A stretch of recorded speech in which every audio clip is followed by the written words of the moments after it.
was reading in the book how you said when you were dating your husband before you got married, you were living in an apartment in Santa Monica, Santa and Monica. Hmm. that you guys would be late at night drinking a bottle of wine. And it became easy because right across the parking lot was a supermarket where you could get more. And I Yeah. think for a lot of people, that's how it happens. You just get into this custom where one becomes two, two becomes three, and it just becomes a normal part of your life. And you write that, and I'm not going to read this whole thing, but you said, I did worry about my drinking sometimes. I got brutal hangovers that didn't seem quite normal. At times, you had blacked out, couldn't remember anything the night before. In high school, you'd gotten into a couple of car accidents. Where I'm going with this is I think a lot of people have these kind of early warning signs where these things might happen to them, but either they think they can control it or they don't think it's had a negative impact. They haven't gotten into a DUI or they haven't had an impact where it's cost them a relationship or something else.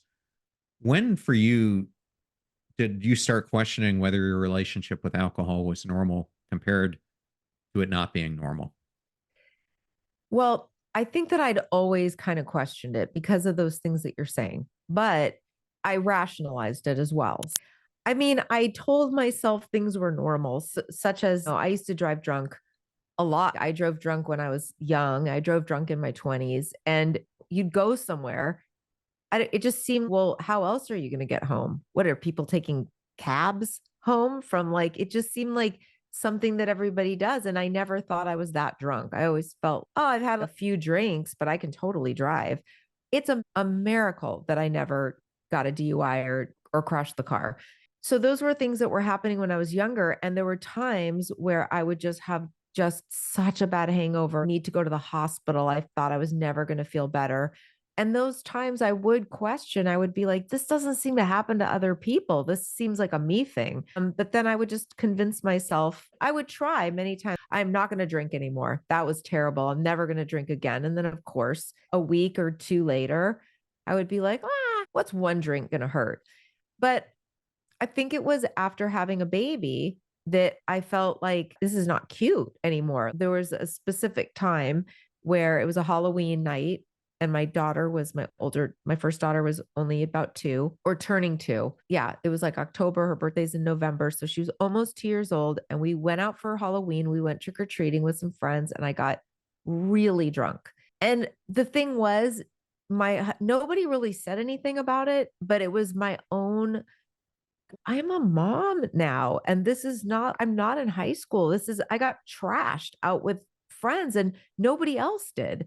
And I remember thinking, what is wrong with me? And having a real feeling that I don't want to be a drunk mom. I do not want to be somebody who's getting trashed around my kid, and I seem to not be able to control it. So I quit drinking at that time.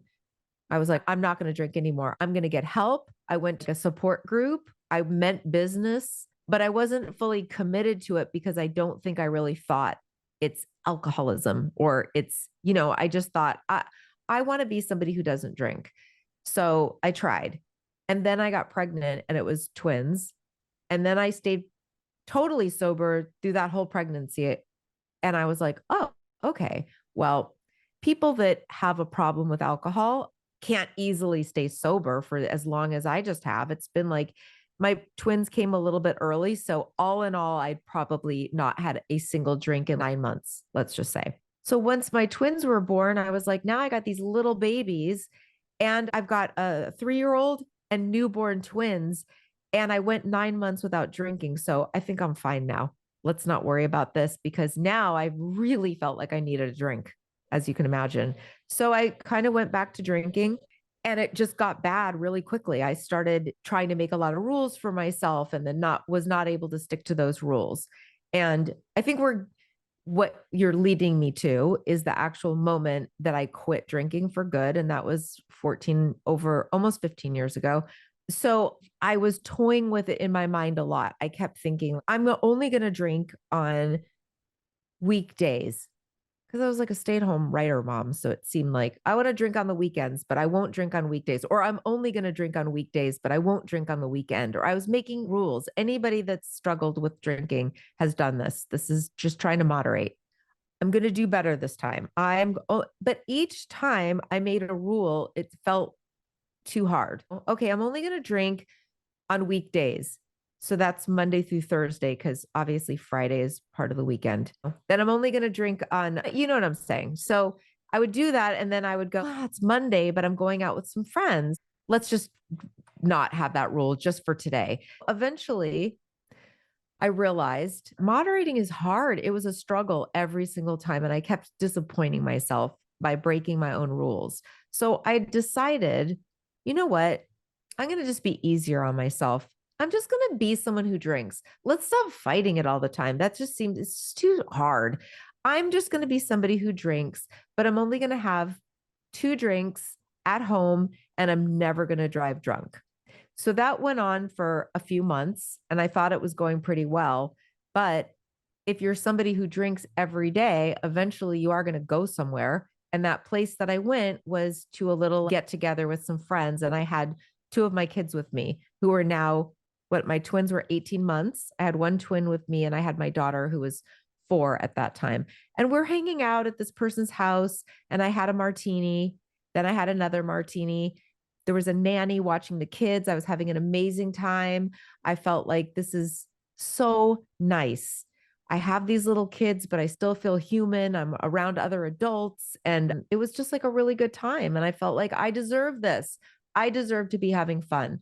And then I had another drink and probably another. And then I drove home like that. Well, I get home. My husband's in the driveway. He'd been trying to call me all night. He was furious. He accused me of being drunk. He couldn't believe it. He was mortified. He told me I was staggering up my driveway. I was mad at him for being mad at me. How dare he? I was fine. See, that was my whole thing, though, is I always felt like I was fine. I always felt fine. I always felt like I was fine to drive. I always felt like I was fine to do whatever. I didn't ever feel drunk. I always felt like I was fine to perform on stage. And I woke up in the morning with one of my classic horrible hangovers. I'm so happy that I was graced with this moment of clarity where I was able to see myself very clearly. I was puking. I had a splitting headache. And I was like, well, my husband was obviously right. I was obviously drunk. And then I was so completely mortified by what I'd done.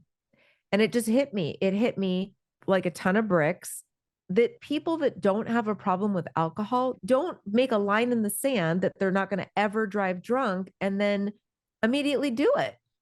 Who does that? I was somebody that the sober me would have very harshly judged. I was a person who did a thing that risked my whole family. And I just had a moment where I was like, I need help because obviously, if I did it this time, I'm going to do it again. That was what I realized about myself. I was like, I think I'm a good person who has a good heart and normally has a decent moral compass. So if that's how I see myself, and yet I did this thing that was obviously beneath my moral compass, then how can I say I'm not going to do it again? This all happened within the first hour of waking up with that hangover. But I thought, I'm making this pretty big decision that I need help and I don't want to ever drink again because I don't want to take that risk.